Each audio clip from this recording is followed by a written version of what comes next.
Bene karščiausią gegužės dieną Kauno prekybos miestelyje Urmas lankytojų ir pirkėjų dėmesį patraukė gan neįprastas renginys. Būrys augalotų vyrų ruošėsi varžyboms. Mat penktadienio pavakarę čia stipriausi Lietuvos, Latvijos ir Estijos vyrai bandė jėgas Baltijos galiūnų vilkikų tempimo čempionate ir kovėsi dėl teisės dalyvauti pasaulio čempionate.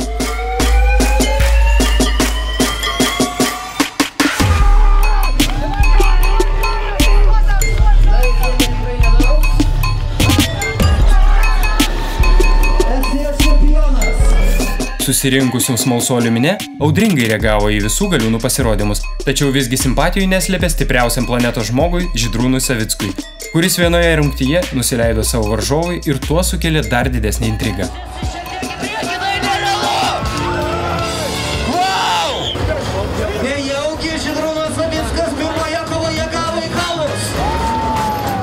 Savo jėgas išbandyti stipriausių vyrų rungtyje galėjo ir žiūrovai. Tempti automobilį pasirodė net toks jau ir menkas išbandymas. Aišku, tai ne vilkikas, tačiau paprakaituoti teko nemažai.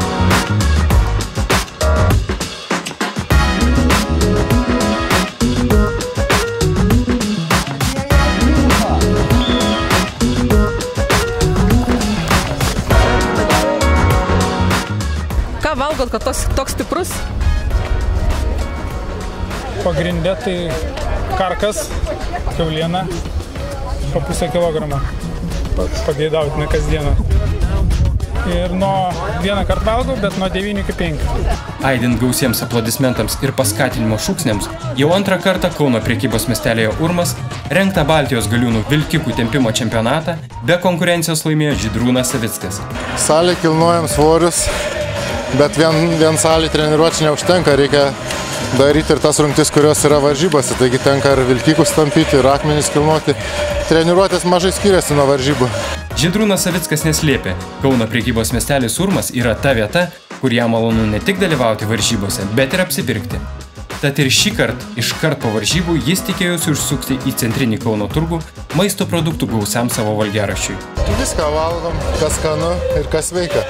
Nuo 4 iki 7 tūkstančių kalorijų per dieną, vidurkis apie 5 tūkstančių. Į varžybą susirinkę svečiai iš kaimyninių šalių taip pat laukia akimirkos, kada galės ištrūkti, pasidaryti po kauniečių ir visų lietuvaičių jau taip pamėgtą Kauno prekybos miestelį Urmas. Vieni prasitarė, kad keliaus ieškoti pigesnės avalynės ir aprangos, o kiti kokybiškų, bet gerokai pigesnių nei kitur maisto produktų savo stalui. Ir iš Latvijos, ir iš Estijos, ir iš Suomijos daug turime, tai su renierais atskrenda pas mus įvairiausių šalių atvyksta turistų. Galiūnams įteikus prizus susirinkusi žiūrovai domėjosi, kokie renginiai sudrebins Urmą. Jau paskutinį gegužės šeštadienį čia iš tiesų griaudės.